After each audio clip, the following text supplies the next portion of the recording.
The latest chapter of Boruto gave us a bit more insight about what actually happened in the first episode, and with that all the wildest theories have been laid to rest.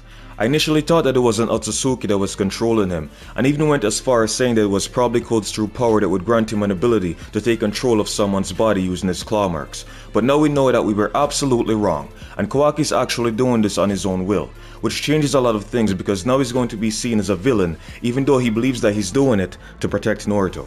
It's going to be very hard to forgive him after seeing the destruction he's about to cause. He even sent Hinata with him so he wouldn't be lonely and would have something to do with someone while he's trapped wherever he sent him. So Boruto might have a new sibling when he comes back out. The chapter started with Kawaki having an argument with Boruto after he saw him talking to himself, and quickly realized that he might be having a conversation with Momoshiki, who he thought he already killed. Kawaki confronts him aggressively, grabbing him by his shirt to ask if Momoshiki can hear him, saying that he knows he's still inside of Boruto.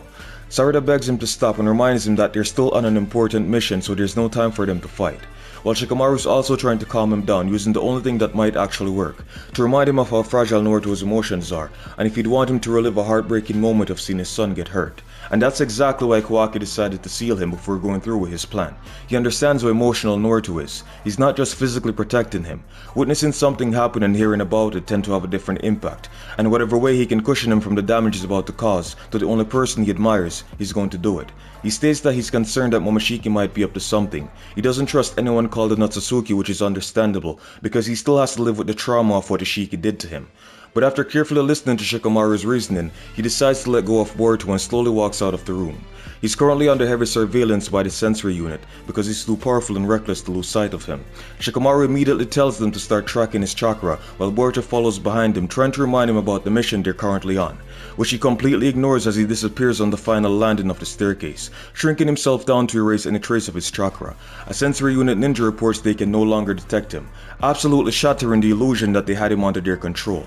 There's no one powerful enough to keep him in check, and therefore he feels obligated to do whatever he wants.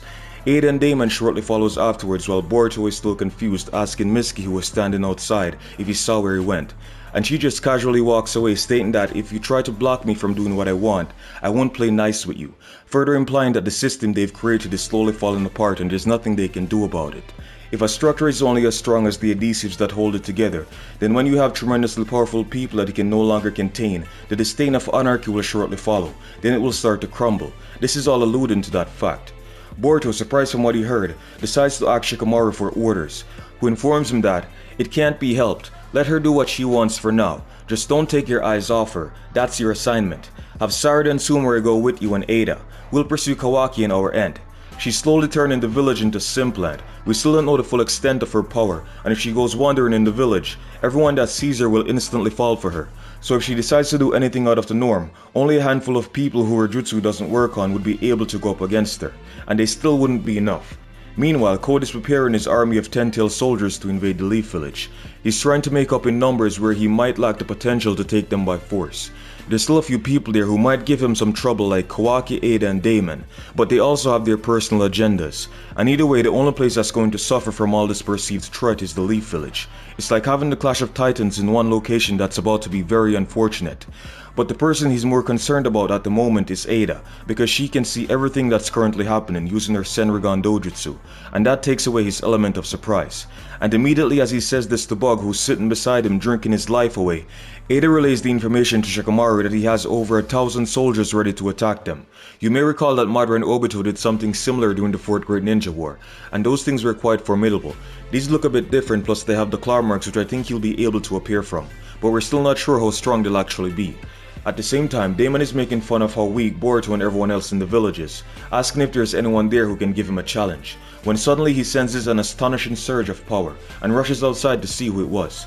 As this person came closer into sight, it was revealed to be Himawari, Boruto's younger sister, implying that she might have a hidden power that we don't know about yet.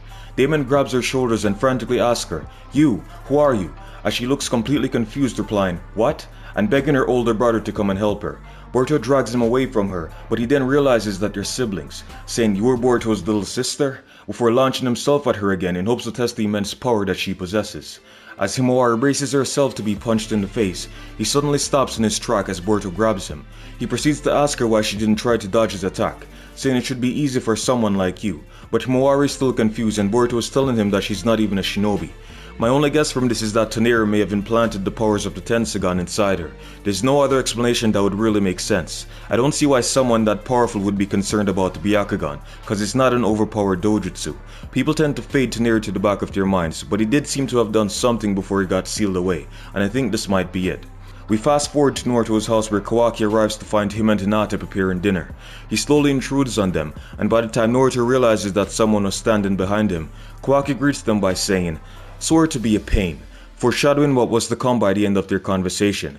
Completely surprised by his sudden intrusion, Naruto asks him how he got in the house, which he replied to by telling him the lookouts are incompetent as usual, cause they rely solely on detecting chakra. This should be obvious, but don't tell anyone I'm here. As he pulls out a chair at the dinner table, he continues by saying, "Take a seat, I want to talk to you." He starts by telling him how grateful he is for everything he's done for him, and that he's the reason he was able to change so much from the first time they met. He's never stopped short of showing the respect that he has for Naruto, and that's why he still came to him as a shinobi of the Leaf Village to tell the Hokage what his mission was.